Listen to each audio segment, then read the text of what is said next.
Hello and welcome to today's webinar. Have Richard Francis-Bowen here with us, content marketer here at DNA, to talk about how interactive content can and will benefit your campaign.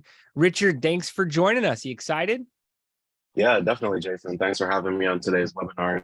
Definitely super excited to give our audience, more insight into how interactive content can benefit their campaign. So, definitely ready to get started on that. Absolutely. I've been looking forward to doing this episode with you. Also, the topic itself. Do you want to give a bit on your background, what you do here at DNA, the type of campaigns you've worked on before we get more into the subject matter? Sure, definitely. So, I have a background in marketing for the last 10 years, worked straight through college. Yeah, it's been overall a great journey, great experience. I've worked with a lot of brands, especially, here at DNA, work with, companies in the tech industry and sportswear, anything product based as well. We work on a lot of crowdfunding campaigns, Reg CF, Reg A, Reg Ds, and I'm just glad to be here. And thank you for teaching so much, Jason. That is correct. We work on those campaigns here. Over 400 investor marketing campaigns to date. As Richard's saying, 506C Regulation D, Regulation Crowdfunding, and Reg A Plus that also allow us to target retail investors, where Reg D is just accredited investors. Richard and I have had the chance to work with real estate funds. We've worked on blockchain campaigns, have worked on various different areas where we're needed to come in and prospect, then engage investors to the point of conversion. And that's what today's webinar is all about, interactive content, because it's not the first touch point, probably somewhere around 17 that you may even get a lead form completed, let alone an investment and the type of vehicle that you're using, any one of those listings that we had mentioned. A lot of background on me on past webinars and history, but I've been marketing for over 15 years. We started DNA in 2014 and have raised hundreds of millions in direct capital. I've brought in investments to billions for cryptocurrency exchanges and assets under management as a whole, but straight capital totals at those amounts. As we do for every one of our monthly webinars, we have created a deck. We have created a deck that is now in slideshow. And it is available to you if you email us. This will also be distributed online over video at some point here. Seeing the loading screen show up. I'm going to try this one more time. Otherwise, could look at it in smaller format. But as we're talking about today's content, interactive content, webinars such as this fit into that. There are various types of articles, long form content as a whole that fits the mold here. Richard, to you, what is interactive content? So yeah, that's a great question, Jason. So interactive content is any piece of content that encourages your audience to engage rather than consume it passively, right? So as we said, it could take the form of, quizzes, webinars, videos on social media, polls, stuff like that. So, anything that really is entertaining and also encourages the user to stay engaged constantly. Mm-hmm. Yeah, and I want to take a step back. To create good interactive content, you really need to begin with the strategy. So we have a model called the 8-point plan, and we do it over the course of a month. The first week, sections 1 and 2 are industry overview and competitor marketing audit. And the competitor marketing audit will give you a plethora of ideas in terms of what you can create for your interactive content. If you're seeing your competitors, and if it's for fundraising, groups, issuers that are going after the same investors as you want to see what they're doing for marketing. You could go on a King's Crowd. They show all live Reg CF campaigns, good majority of Reg A Plus campaigns. They'll show you some some of the past and present Reg D campaigns that you can research further into as well. And if you are seeing webinars, if you're seeing, as Richard's stating, polls and other types of interactive content on social platforms, there's a new feature every week almost that we could test out on TikTok and Facebook, even LinkedIn, all the different tools that we could use for LinkedIn to get email subscribers, event signups, including for webinars like this. Create new groups, create new pages. We can do LinkedIn Lives. We can do all of these different features in campaigns. So for me, the competitor marketing audit tells it all. It gives me a firm understanding of what's occurring in the space today, what's converting investors. You may not need to think outside of the box. Also, as part of the competitor marketing audit, we look at what other groups are doing in your space. So whether it's towards investors or whether it's just using these interactive tools towards your actual marketing, towards customers, users, businesses, what have you. You want to see what's working, what's not working in the space. Just going further down into that strategy, the next week we work on target audiences and marketing channels. The week afterwards is creative and partnerships before the last week of projections and activation. So, looking at the target audiences, where are they online? What are they doing organically? What are they doing in terms of responses to paid? What are the paid advertising opportunities on those channels? What creative is going in there? That's when you really want to be mapping all of this out. And you want to be putting it into some type of content calendar. So you're determining what is going to be distributed when and where. You're creating an experience for investors to be able to go down, so that you're not determining, hey, what are we distributing this week? What type of interactive content do we want to do? As much as, week 2, we're starting to talk about competitors. Week 3, we're talking about use of proceeds. Week 4, we're heavying up on the team. Week 5, we're going deep into social proof. That is really marketing best practices towards this, where if you're trying to reinvent the wheel every week, you're probably going to fall short. You're probably just going to fall behind and write off a lot of the assignments that are needed every week. You really want this living in a content calendar. So as Richard was saying, types of content, webinars, podcasts. This could live in LinkedIn outreach, video articles such as vlogs, social media polls, informal live streams, videos. All of this is interactive content. Richard, does this sum it up pretty well here? Yeah, definitely, Jason. And to go into some benefits of these types of content, it's really, I think about 5 things, right? So, number 1, boosting engagement. Number 2, educating the potential investors. Number 3, just building that trust of the audience. Because when the founder is audience facing, he's the star of the show. So essentially just becoming that star of the show, talking about your company confidently online, being present in every way, shape, or form to your audience is beneficial. There's lead generation, and also 5, it boosts social sharing. So it's basically creating a community around your investment opportunity or your company. Exactly. I love how you say star of the show. Going back to the strategy, going back to what's going to produce you results, figuring out where content marketing as a whole lives in your marketing mix. It's really to nurture. It's really to follow up with investors.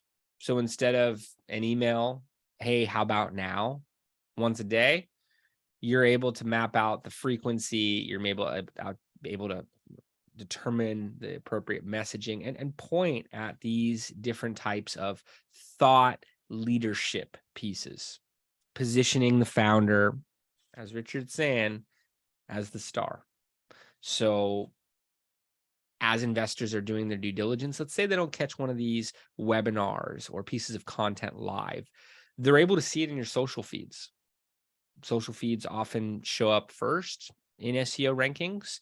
If not, they're very visible one way or the other. what they get when they are seeing those pages can tell them something. If there's been no posts in the past few months and you're saying you're a company that's worth $100 million and going to disrupt this whole vertical, doesn't really show that. If you're saying you're worth $20 million and you're posting every day and you have some of the top industry leaders alongside you as third-party validation in a webinar, on a podcast, in a video article, co-promoting a social media poll, this shows something completely different. And that's how you can use these types of content. You could show you're authoritative, you're a leader in the space, you're undervalued. It's the right time to get involved in your company that's primed for growth without saying any forward-looking statements or anything non-compliant. Of course, you're able to show this. So you can do it with a mere social image and line of text.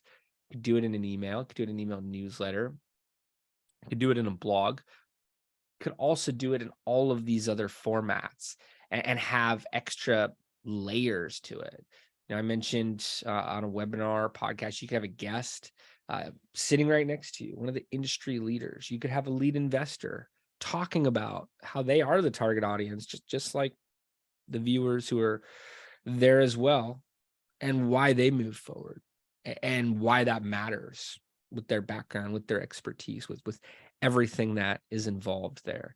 So that's what we're really looking to do with these types of content. It's getting engagement that's going to show up in the conversion rate. Here are different tools in terms of how you can do it. What's good? What determines good interactive content, Richard? Yeah, so really the things that you should look on when you're determining what good interactive content is how well is that audience engaging with the content. So what are they saying? You know, this gives you a chance to essentially optimize the content that you're putting out there, right? So if you put something out there and it hasn't been received as well as you thought it would be, getting insight and valuable feedback from that audience is second to none.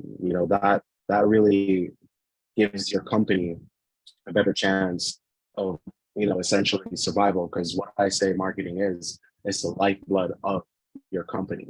It basically shows what your company does, puts your company out there to your audience, and it's all about getting feedback. What really determines this good interactive content is, as we said, how are people engaging with it? Is it generating social shares? Is it generating leads? Are you building that trust with your audience? For me, that's really what determines good content. It has to be continuously engaging. And it's not a matter of what you as a founder, you as a marketer, us as a marketing agency thinks about the content. It's as Richard's saying, how is it physically performing? What are the KPIs? What are the key performance indicators that you're measuring? Know that going in.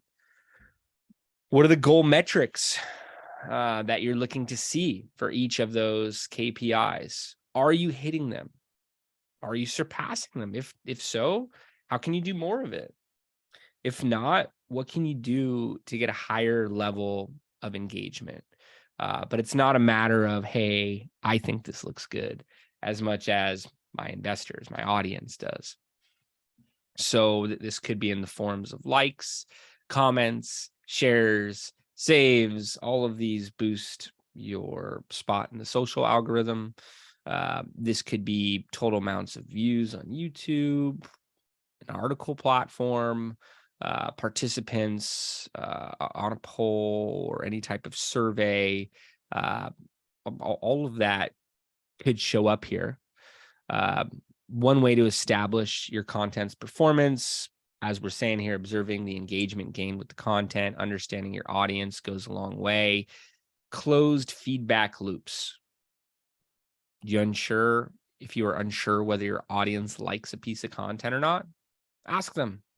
If you're not in communication with samples of that audience directly, get in communication. The portals allow for Q&A platforms, portals that host these investment deals, software sets that you're building and self-publishing do the same. And there are very compliant ways to be speaking to your investor audiences: LinkedIn, email, calls. Ask their feedback. What do you think about this interactive content?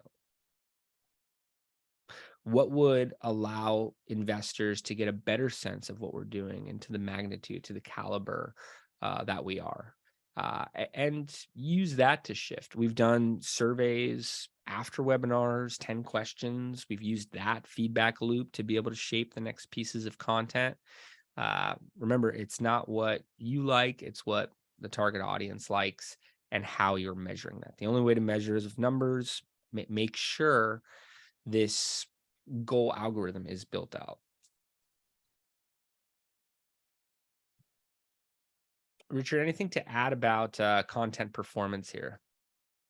Yeah, definitely, Jason. So when I think about, the performance of content, essentially, I think about, the relevance of the content. Number one, the engagement, the usability of that content, through the engagement and social sharing, whether you're doing a poll, whether you're on a webinar and, there's a Q&A after, are people asking questions in that audience? What value are you providing to that specific audience, for them to be like, all right, I'm going to take some time out of my day or a couple seconds, whatever the case may be, to get more information on this company or, this brand, the shareability of it, as we were saying, and, basically looking at the numbers that you gain off of that, what results have been achieved through that specific piece of content. Excellent. Excellent. Now, Richard, let's say we're looking at the performance and we need more engagement. What are the best ways to go about that? This could be if it's working and we just want to scale it up, or if we're not seeing that initial traction. Yeah. So one thing is understanding the audience itself, right? That's really the first step into increasing, or how to increase your engagement. Right? So when we think about this, it can take the form of, putting yourself out there more, as you said, being founder facing. A lot of founders tend to shy away from, going on camera, stuff like that. This is a useful tool, right? Putting yourself out there is beneficial not only for your company, but for your potential investors or customers. And another way that, I've seen people boost their engagement is leveraging the audience of others. So that could take the form of, being on someone's podcast. It's all about brand partnership and brand alignment, right? So using that specific individual's audience to boost your engagement as well and audience. So using existing warm, responsive pools of your target audience, tapping into those by inviting organizers of those audience pools to do content together, to collaborate on content, and having them co-promote is a great way to see spikes. Love that. We've incorporated paid, have incorporated advertising to be able to boost posts, to be able to boost content. You can advertise videos. You can essentially buy visibility of your content through many content publishers. Even if you look at many of the top in the entrepreneurial space, Forbes, Inc., Entrepreneur have paid content programs. So there's many ways to increase engagement with advertising, partnerships and content collaborations around that. They don't even have to be in the content. They could just be promoting it. I like inviting them to be in the content because then it is a more real reason. It's more authentic in terms of why they're promoting. But if I look at my most successful articles on Forbes, I'm part of the Forbes Agency Council. The biggest differentiator is how many links I am getting. So if I publish an article and no one is reposting it, only gonna get a few hundred views of the article, even on a top tier publisher like Forbes, and they're putting out high volumes of articles every single day in every one of their categories. Meanwhile, if writers, various types of influencers, advisors are retweeting the article link, as I've seen on some of my pieces, I've seen on one of them over 100 links, 100 different times it was reposted, and over 40,000 views of the article. Massive difference. So we've seen social boost pods work well here. I've been part of them. The company's been part of them. You can have, you know, a cohort of people that you regard as thought leaders that are publishing content. You can engage with theirs. They can engage with yours. It's built ahead of time. That way, once you have a release, you have a captive audience that's going to see the content, repost it immediately. The next visitors are going to see all these comments or be visiting it from their recommendation. You want to be able to find crafty approaches to create your audience. Peer-to-peer marketing is ultimate. So whatever you could do to create good, engaging content that's designed for social shares and high authority links, high authority coverage, that is my definition of content marketing.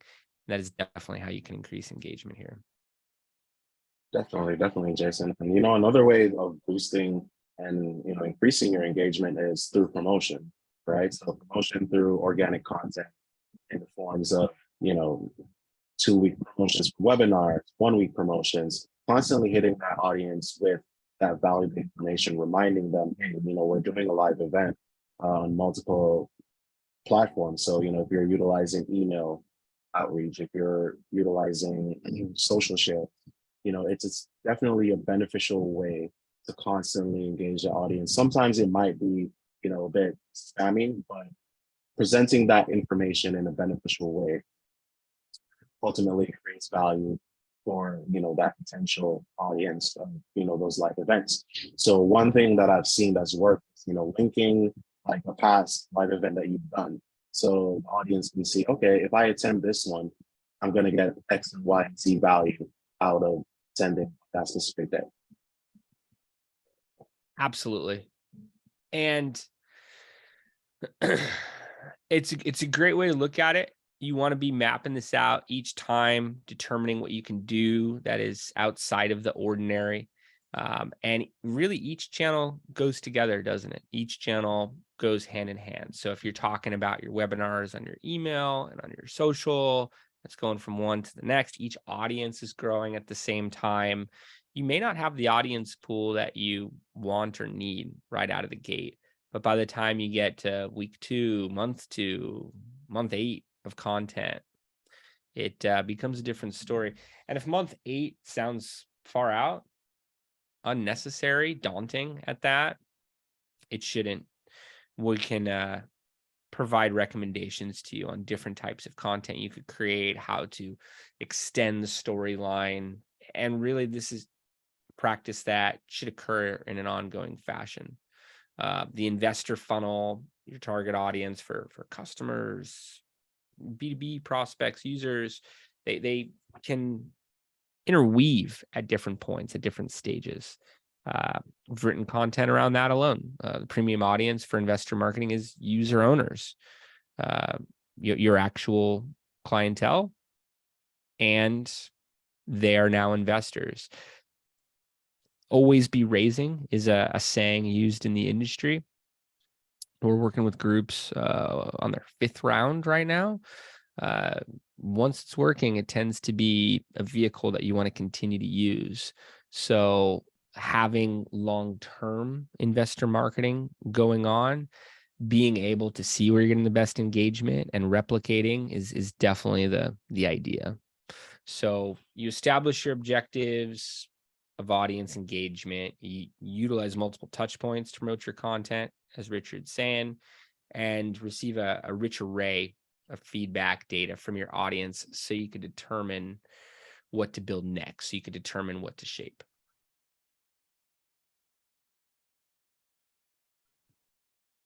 Does that sum it up for audience engagement objectives, Richard? Yeah, definitely, Jason. It's as we said, utilizing all those touch points to constantly keep your audience engaged is very beneficial. People don't really see the benefit of it sometimes, and it's kind of what makes or breaks your campaign, because providing your audience with continuous information that's informative, engaging, it sets you apart from other groups that may be raising or your competition. So it's definitely a beneficial tool. Now, how do you increase your engagement as a CEO? This question is very important, and it's a topic that many founders ignore. So we've seen the most successful raises from the most active founders when looking at the full spectrum of different campaigns we've worked with or that are live on King's Crowd metrics. And when I share that to prospective issuers, at times there's reluctancy to being in front of the camera, creating content, doing various types of interactive social content. And really, as a founder, you want to build your personal brand that can then pull your company, your brand, because people like working with people.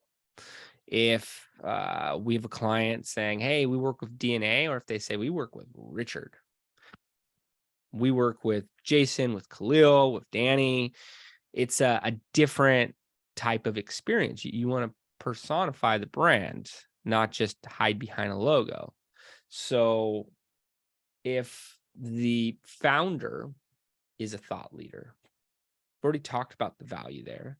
If the founder increases the conversion rate based on their involvement of that offering page, and more investors want to participate, want to partner because of what they're reading on the team sections of your offering, which is reported as a big attributor to conversion rate, to why investments are occurring, to why individuals invested as a whole. It's often the team. So this is in the background of the question for me: how to increase your engagement as a CEO. Absolutely, that's where the content should be coming from. Richard, what's your answer? Yeah, so increasing your engagement as CEO it's very hard sometimes, because as you've been saying, CEOs don't really see the value sometimes of being audience facing, and they don't see the benefit of it. However, as we've been saying, building trust is one of the most important factors in marketing. You have to be that founder. You have to be putting yourself out there as a CEO. So it's essential to building a community around the brand itself. And it's something that you can do through multiple forums or through multiple channels. So as we've been saying, webinars, being on podcasts, shooting vlogs, even something as simple as going live on Instagram, right? Just constantly engaging your audience, giving them new information. If you're on the verge of like a product release, or if you're releasing a new product or improving your manufacturing process, stuff like that, those are key things to constantly keep your audience informed of. And you can do that through formal or informal ways. Informal ways basically gives the audience a certain amount of value that they feel a part of your journey. That's what your focus is. That's where your focus should be, and one of the specific goals that I think should really be the main focus. Absolutely, because it's about them. It's not about you in their eyes. Everyone makes their choices, their decisions based on their hierarchy of needs. This is an investment. It could fit into the high risk, high return section of their investment portfolio, and hopefully diversified. Maybe the investor does not have that organized of an approach towards anything that they invest in. Maybe this is their first investment. Perhaps it's for experience. They want to be part of the experience. They want to see your company grow. When it does, they want to be able to benefit from that. They want to be able to say they're a shareholder. There's some perks that enhance their relationship with your company. Maybe they're already customers, as we mentioned, that is a possibility. Either way, if you speak to their needs, if you speak to their interests, you're going to be getting more of their attention and likely more action.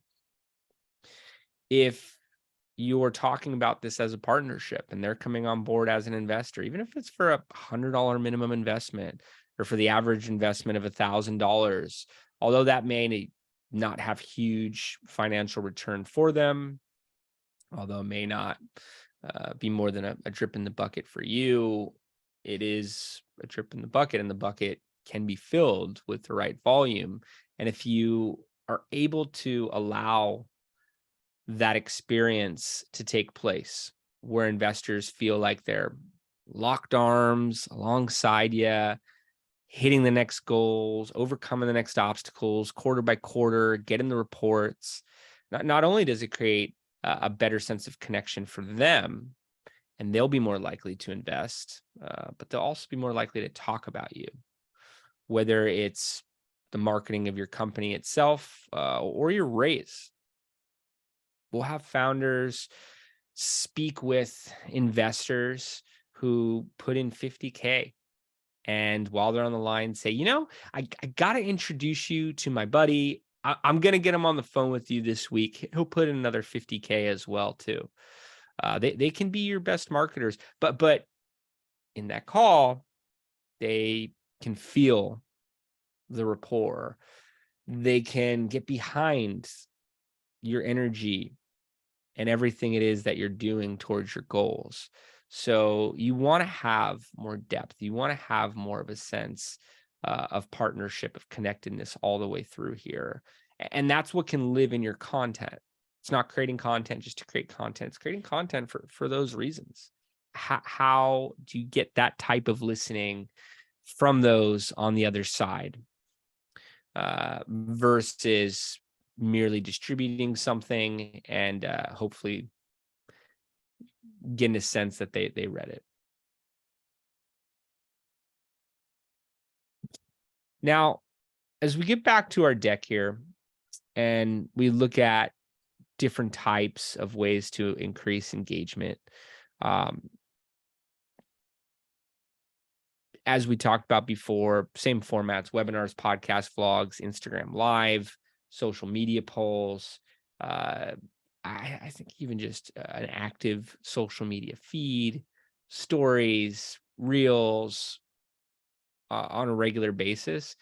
I follow friends that are founders that are constantly traveling and different conferences, different meetings, high profile events. Many of them gravitate to the same locations. I saw a stat that said 200 private jets were leaving the Super Bowl area in Arizona this past weekend right after the game, meaning there's almost a circle that can be drawn on where billionaires and CEOs go at different points in time, different levels of it as well too for conferences, but being able to take your investors, take your audience along the way and show everything it is that you're doing, and having it live in these different formats is highly recommended.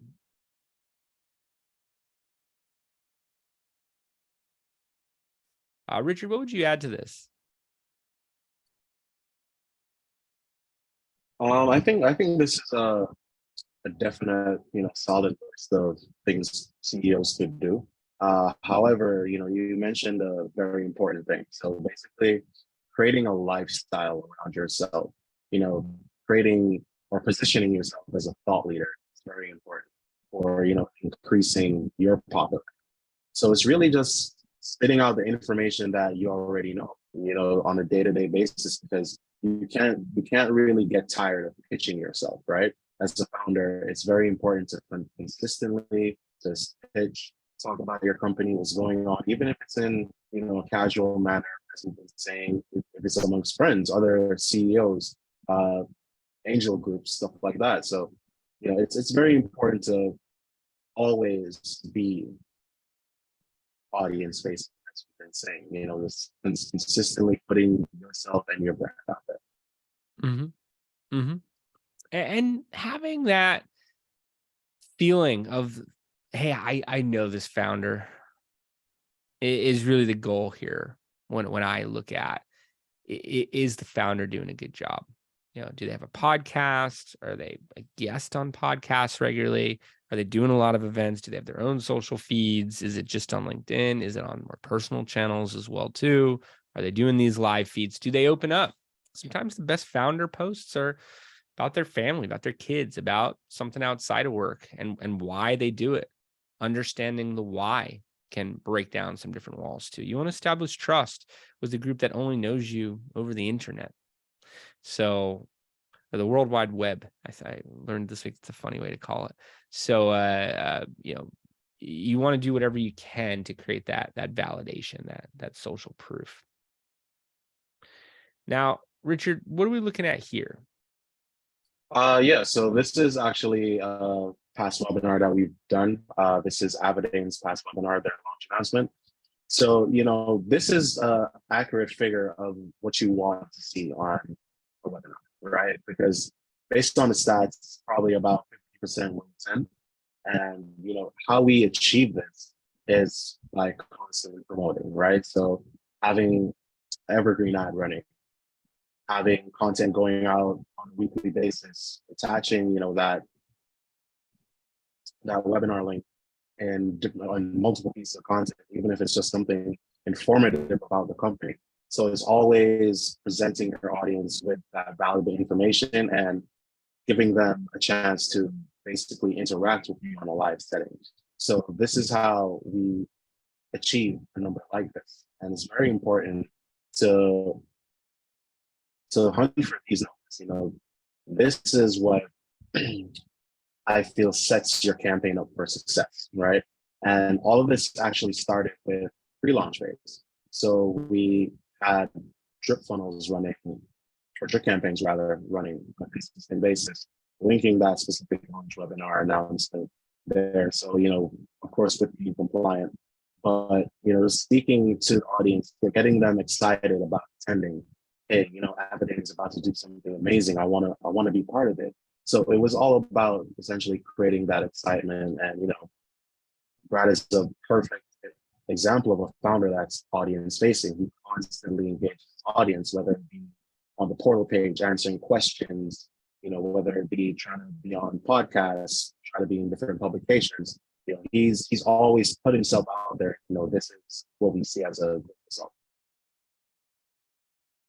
Another story of a most active founder sees the most success. So I look at this page, 282 people. I tell you, I'm planning doing anything for 200 people is very, very difficult. A lot of moving parts. Meanwhile, with these, especially if you're trying to do that in person, digitally, being able to use platforms like Zoom and other types of webinar tools, you could do this on a regular basis. You could have a weekly pitch. I know founders that have done group pitches every couple of days.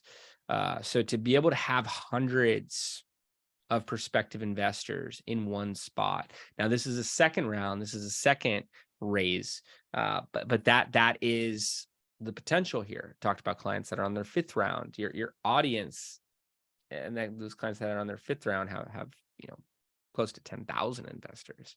So the ability to send a message out, hey, we're doing a webinar, investor update, announce a new offering, being able to see a percentage of them participate and increase their position, being able to see a percentage of them share with friends, family, social platforms. Hey, this is what I invested in. I'm a shareholder here, is a big deal.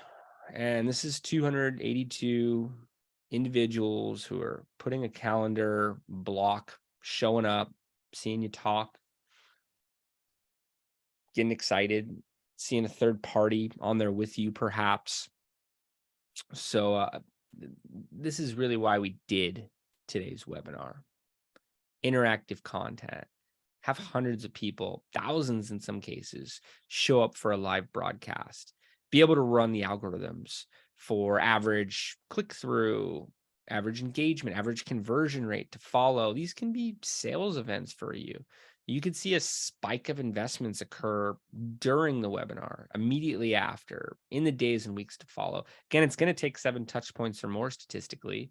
So why not do something that has more depth, that's more engaging, that involves a Q&A section? They can be asking questions directly. I've seen webinars where the format allowed for pulling viewers, audience members up to ask questions with video. So it's where I see the space going. It's where the evolution is going to occur. There are live pitch platforms that have thousands of investors tuning in, and I've seen millions of dollars raised during a webinar. Based on what was shared with us, and that is why Richard said, hey, we have to do a webinar on webinars. Richard, anything to add to that further before we move to podcasts? Yeah, definitely, Jason. So one tool that we've seen that's worked is a landing page, right? So creating a landing page around your live event, putting interactive content on that landing page. So it could take the form of, as you said, like a past webinar, a past podcast, even just a video inviting people to join. It's all about, having people constantly engaged, providing value or valuable information to that audience to encourage them to block out that specific amount of time to be a part of your journey or join your journey or hear more about it. There you go. There you go. And you can create a whole medium out of this. I have a podcast, delayed the launch of it by about a year. And COVID kicked me into gear, recorded our first 6 episodes BC before COVID, and then started distributing weekly. I think it was every other week in April 2020. I just recorded episode 101. Have the big 100 distribution announcement coming up soon. And it's become easier and easier to create content while reaching a larger and larger audience and getting more and more of a response. It is a place that I can showcase companies that I love and invite them on as guests. In some cases, I've already built friendships with founders there. In other cases, it's a great opportunity for me to reach out and find any potential grounds for strategic partnership and bring up the concept of content collaboration. Of, hey, we'd love to see if there's campaigns we could work on together, or even pieces of content. And the content is usually fitting their initiatives as well, because they have the same marketers telling them the same message in their whiteboard meetings of, hey, you're the CEO, you need to create more content. You need to be doing things that are interactive. Let's get you on some webinars. Let's get you on some podcasts. So the game of memory, comes into play. You give them a podcast guest invitation, and they say, I'm looking to do more of that. How big is your reach? How often are you creating content? Who is your audience? Let's do it. I have to stay away from these questions. Would love to talk about these things. It gives you the opportunity to connect and just be away from everything for 30 minutes, an hour, and going into further depth than a normal interview would allow for. This is not a 5-question, 5-minute puff piece as much as an organic discussion. And sometimes it starts with business discussion and goes to personal talk, goes to conspiracy theory talk, goes to all different areas. You want to be, polished and make sure it's fitting your goals, of course, but that authenticity is why people log in. It's why people complete 3-hour episodes, 5-hour episodes. Mine are typically 30 to 45 minutes. I've gone well over an hour before. Have some longer episodes that are planned, which will be multiple hours. Some big guests that I think it's only appropriate to be able to go through all different stages of their background, or many of my guests now are brief about their background. They are brief about their background. But can build off of that. Richard, are those the type of conversations you're having with founders about why they should be doing podcasts of their own? I think you're on mute. Oh yeah, sorry about that. Yeah, so definitely on a day-to-day basis, we're encouraging founders to, don't shy away from, doing these live events, because it creates value for your audience that is unbelievable. And these things translate right down the funnel into conversions, because when you provide that audience with more information, it's building that trust, building that sense of involvement within the journey itself. And it's something that people tend to shy away from, as we've been saying, but it's very, very, very, very, very, very, I can't stress it enough. It's very valuable. And leveraging the audience, as you do with your podcast, Jason, it's very informative. People on this call or in this webinar haven't seen it before. It's optimized scale, right? Jason has multiple guests from different industries, different founders, and you learn so much about different companies that it's unbelievable. And this is what we're talking about. It's people learning from each other through these type of events, learning more about the company, teaching, like that. Exactly. And there are different groups you can work with online to be able to edit. We have a great partner here in Santa Monica, and are able to put together pieces that look like this on YouTube. We'll get thousands of views at this point, upwards of 20,000 at a time. So it's a tool for me to be able to build relationships, to nurture relationships, to be able to co-promote. Here's Chris from Draper University. So we get traffic going to everything that they're doing. If they promote, we'll often get inquiries and things that come out of it. I've seen founders create podcasts for the purpose of raising capital and being able to bring in key business partners, lead investors, various guests in the space to be able to build things out further from there. Richard, what are we looking at here? Yeah, this is actually Boxable's YouTube page. So this is one of their videos. So Boxable is a very inspiring story on how to do interactive content, right? So they've created an entire journey around their casita. So it's from the manufacturing process, looking into their old factory, as well as the launch of their new factory, how upscaling their manufacturing process, stuff like that, constantly keeping the audience involved in their journey, providing that valuable information to their investors, as well as, potential customers, stuff like that. So it's really about sharing the growth of the company. And that's a great example that we've seen here. They have multiple videos.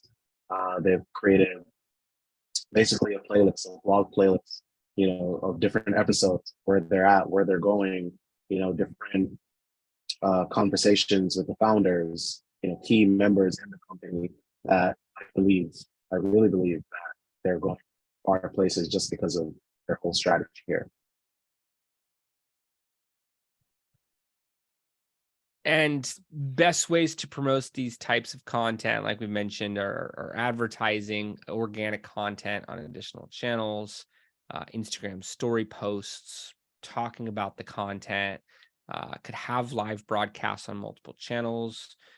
We'll use Facebook Live, YouTube Live, if your audience allows for, as well as LinkedIn Live. There are other platforms that allow for these different formats.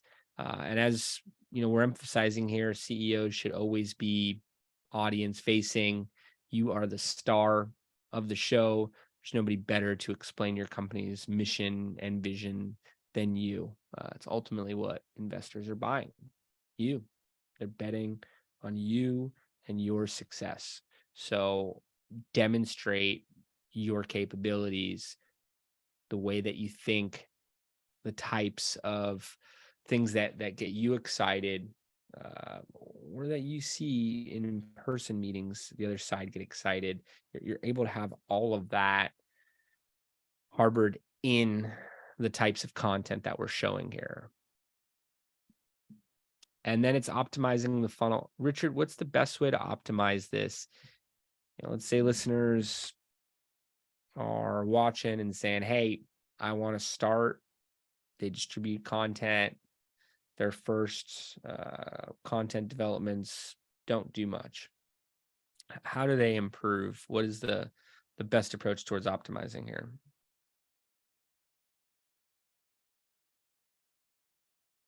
Oh, sorry, I was on mute again. Yeah, so definitely observing the engagement, right? See who's interacting with the content. How long are they interacting with the specific piece of content? Are they getting value out of it? So those are really the key things you want to look at, right? So if you're getting feedback that not negative, but constructive, right? So looking at that constructive feedback from your audience, that will really show you how to shift gears, what resonates with that specific audience, right? So it's all about, seeing the usability of that specific piece of content, the engagement, the relevance of that specific piece of content to the audience, and just looking at the results. Constantly looking at the results is extremely beneficial to how you're going to optimize or shift your messaging. And for me, it's all in the optimization. So too many times we hear things such as, we did a webinar, didn't have a great attendee list, didn't get too many responses afterwards, haven't done one since. Where you can look at what worked, what didn't work from any interactive content piece, and build on that further. More of what worked, less of what didn't. Could have that close feedback loop from investors after the webinar, could follow up with them afterwards, see what type of responses they had. Just sat down with an investor relations group. They were talking about the types of conversations they have where they're not selling, just making the deal more clear, asking questions to get there. That is really where you want to get the findings to be able to optimize for your next interactive content pieces. But do not give up. It is more important to be able to have those learnings, to be able to develop more content that is impactful, that is showing up in the KPIs, the numbers that you need to see to be able to hit your goals, to move things forward. You've probably heard me say I measure marketing talent by problem solving abilities. During the optimizations, that's where that can really shine. The ability to say, hey, this is working. We had 60 attendees. We got 6 investments from it. how do we optimize it? How do we look to get an even better response rate and do it at scale? How can we dump traffic in? How can we do it more often? How do we make the next types of content as engaging as this? Those are the questions you want to be asking. If it's not working, hey, we got 12 attendees, no investments. Should we give up? Absolutely not. Figure out who you can have as a guest, who they could promote to get their audience to show up, how you could splinter the content, create smaller videos for social, create an article with some of the key points and turning it into a piece of writing, talking about it over email. It gives you so many different avenues to utilize the content further from there. Feels like a simple thing, just getting in front of a camera, maybe some lights, microphone, but the ways that you can then distribute. We've seen groups do a press release around their live events before and afterwards. All of that is possible here. So as we get to the final pages of the deck, essentially want to reemphasize that you need to select KPIs, determine your organization's objectives, and how this traction gets into those. Create KPIs that support these objectives. We are open for questions. I saw some earlier and can pull that up here. Just wanted to make it clear that the deck is available. Beyond answering questions here, which we'll only be able to get to a couple, we are available to speak. Not just bringing on new clients here at DNA. We look at it as a responsibility to be able to share insights, whether we have the opportunity to work with the group or not. Always want to make sure that everything we learn from the campaigns is being used towards further industry success. So seeing something here about how many webinar guests should an issuer be shooting for?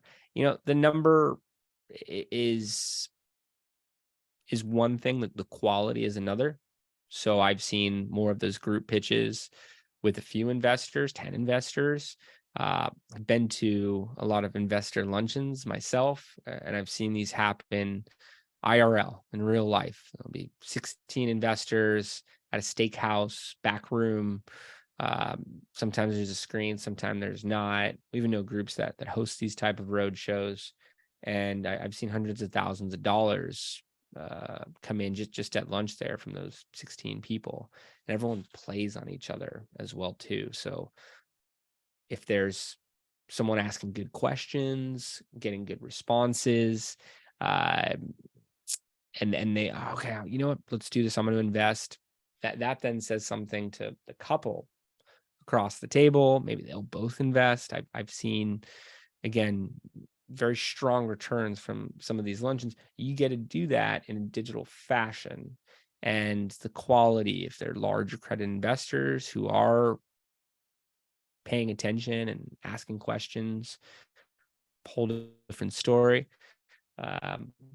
Where if you have people just throwing it on in the background, which happens, but you're not getting that engagement, it's going to be a different level of response.